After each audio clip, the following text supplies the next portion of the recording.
just because the length of your hair rainbow, and they often criticize you for your skin. Columbus? What's up, Columbus? It is so good. Where's BJ? Where'd you go? How about BJ Tillman? Can we please give it up for her? So BJ, I don't know what she doesn't do because she does everything. You got to just know about her because she is an incredible leader. She, through this campaign up to November, was organizing folks, was registering folks, everyone from young students to the younger of the eldest of us. She has been organizing people and still continues to be such a leader. And when I look at someone like BJ, I know our future is bright. Let's give it up for BJ.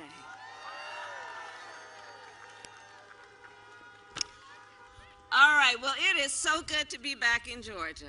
It is so good to be back in Georgia. And I am here first and foremost to thank you all on behalf of Joe Biden and myself for doing what you did in November. Because you did what no one thought could be done. You did what no one thought could be done. And you made a statement not only about who is Georgia, what is the voice of Georgia, what are the priorities of Georgia, what Georgia will not allow to be denied about Georgia, but you also made a statement about who we are as a country. You allowed people around this nation to say, don't ever put us in a box. Tell us who we are. We will tell you who we are. That's what you did. That's what you did right here in Columbus. And so I am here, first and foremost, on behalf of Joe Biden and myself to say thank you. Thank you for what you did. And of course, no good thank you comes without asking for a little bit more. So, January 5th. January 5th. You know, 2020 has been a difficult year. 2020 has been rough. You know, people making jokes about 2020, like, we want this thing to be over. But you know what? As far as I'm concerned, Georgia, Columbus, 2020 ain't over until January 5th.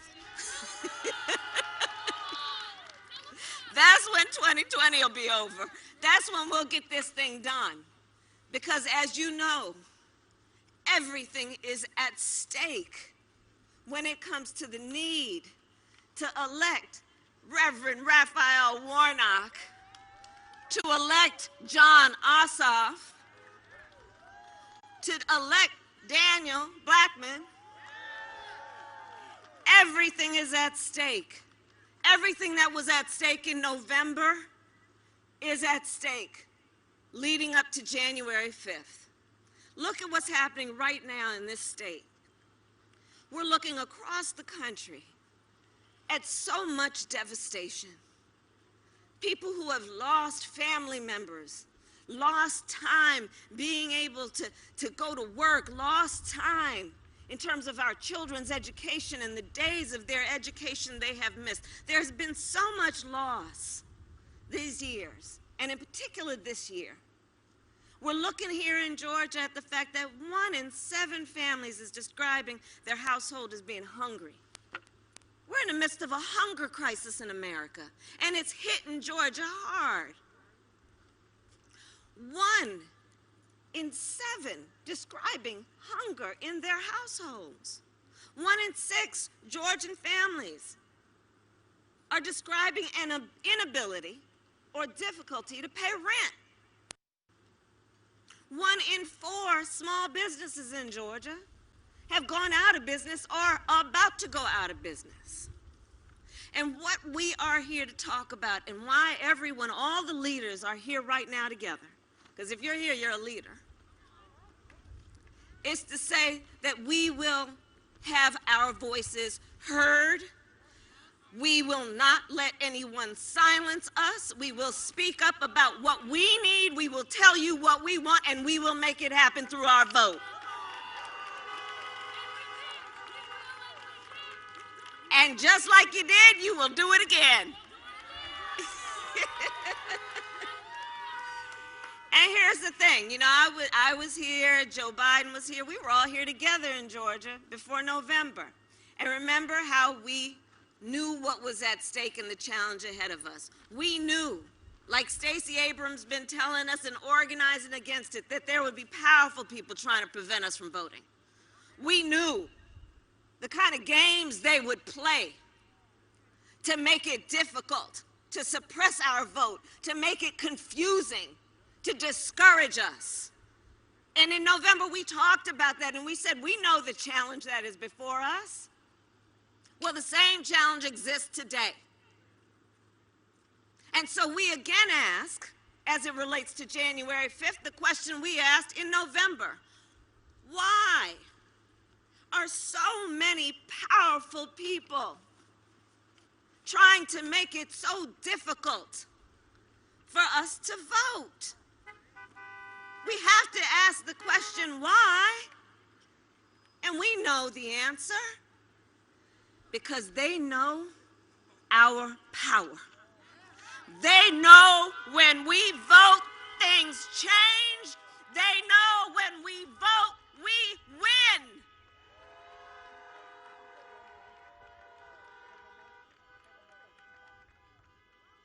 So what we did in November, we can do again, because it comes from a very deep place inside of us. Understanding this is not about a dance. This is not about a gesture. This is about our lives. This is about the lives of our children. This is about the life of our community and the lifeblood of our nation. Now, you all know I was elected to the United States Senate 4 years ago. Actually, bittersweet night. It was the same night Donald Trump was elected.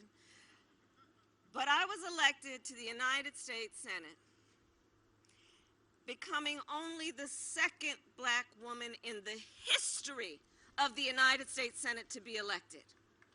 Only the second. I am currently the only black woman in the United States Senate.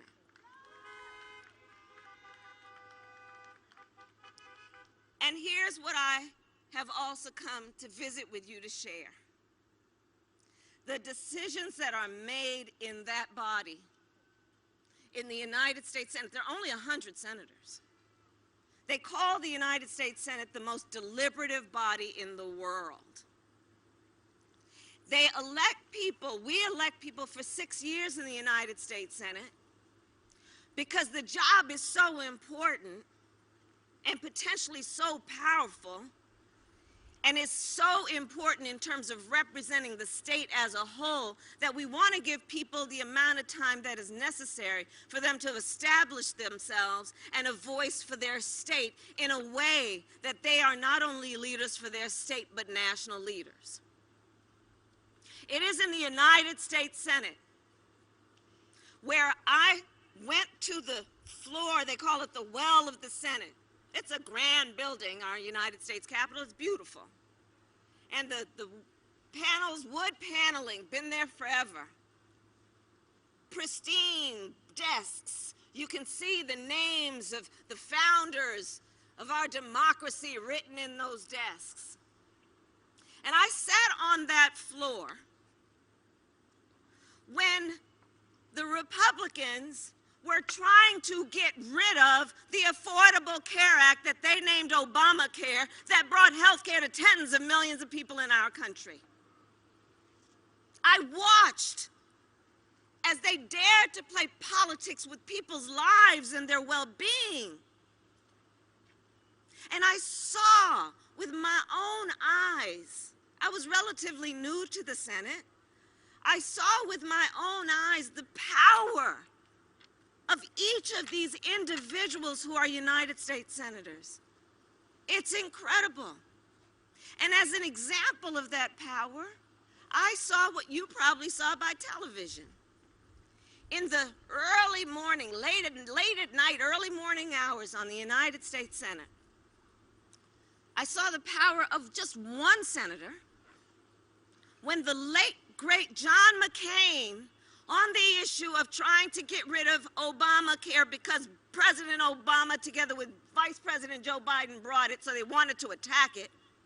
but it was about America's health care. I saw the power of one senator when John McCain took to that floor and said, "No, you don't."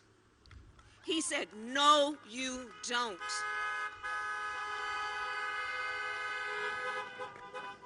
The power of just one individual. And Georgia, Columbus, you got the power to send two.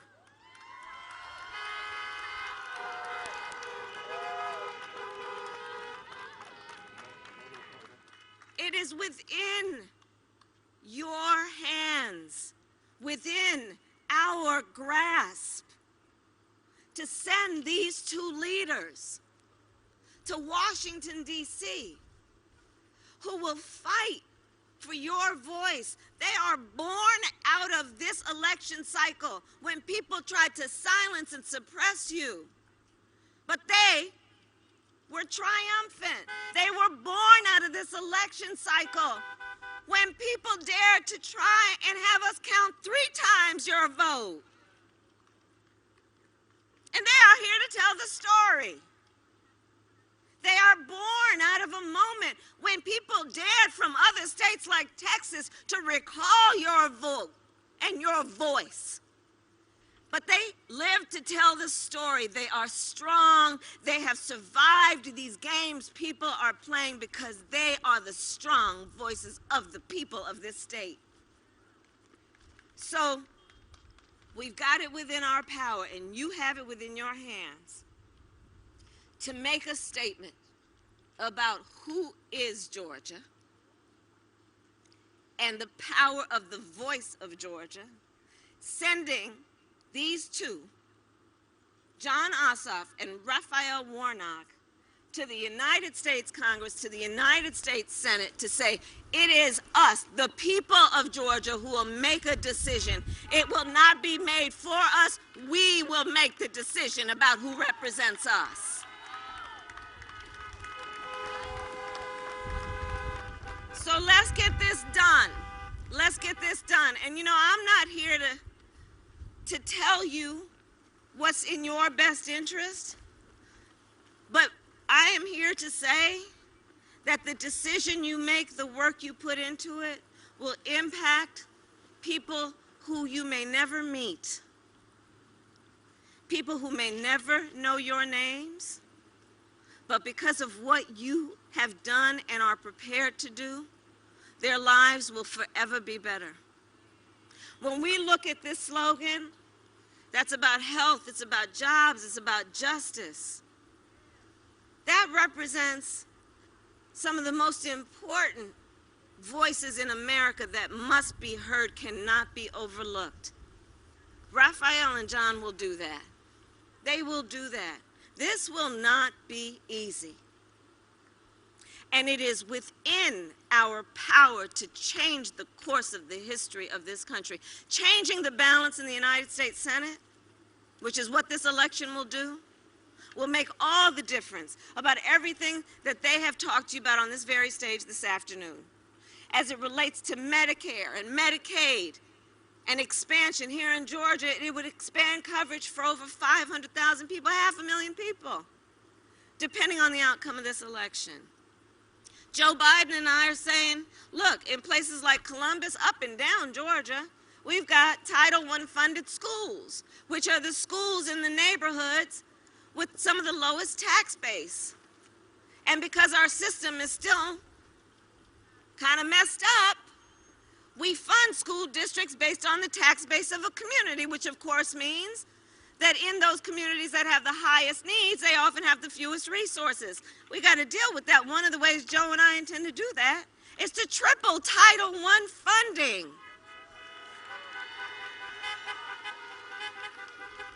But we need Raphael and John in the United States Senate to see that through. We are talking about respecting the need of all Americans to have economic health and well-being in a way that they have the dignity of being able to raise their families knowing that their hard work pays off. So Joe and I are talking about what we need to do to make sure that Folks who are first-time home buyers get a $15,000 tax credit to be able to put a down payment or closing costs to buy a home. But we need the support and the votes to do that. We're talking about how we've got to support our small businesses. You know, here in Georgia, our small businesses, our black-owned businesses, are part of the economic lifeblood of our community.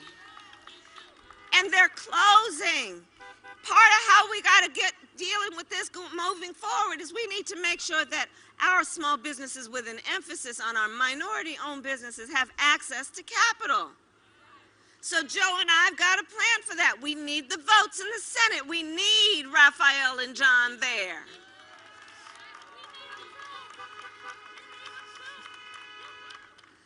When we're talking about what we need to do as it relates to equal justice under law, those words are inscribed in that beautiful marble building called the United States Supreme Court. It's an ideal that we know we will always fight for and have not yet reached. And so we need to have folks who understand the importance of reforming our criminal justice system, reforming policing, doing what must be done to say, let us ban chokeholds and carotid holds. George Floyd would be alive today. Let us have a national standard for use of force. Let us require that as a nation we run our laws in a way that take into account the real history of America and do what is necessary to right what has been wrong. To do that, we will need the legislation to be passed. We will need John and Raphael in the United States Senate. These are the things that are at stake. And so I traveled here. I got to go back. I'm voting on that COVID package tonight in D.C., but I, of course, and I will be voting for it. But I wanted to come and visit with you before Christmas, to ask that among the things that you plan to do for Christmas, we all have our traditions. So many of us, our traditions have been changed because of the virus and what we need to do to be safe. But in the spirit of this season, in the spirit of the celebration of a birth that taught us that it is within the power of an individual to leave this world better than we found it. Let us use these days leading up to January 5th in the spirit of all that is good and right to make sure everyone we know understands their power, that they understand what is at stake. And my final point is this. 2020, you know, we got all kinds of words for it, most of which we should not say in front of children. And like I said, I think 2020 will truly be over on January 5th. And that being said, Columbus, this moment will pass. This moment will pass. This moment of loss, this moment of so many crises hitting so hard, it will pass. And years from now, our children, our grandchildren, and others will look in our eyes, each one of us. They'll look in our eyes and they will ask us, where were you at that moment in time? Where were you? And what I know we all will be able to tell them is so much more than just how we felt at this moment. We will tell them what we did. We will tell them we were hanging out at Bib Mill, that we were hanging out with John and Raphael. Kamala came and paid us a visit. We will tell them that we organized, that we reminded people to vote early, and we will tell them we elected the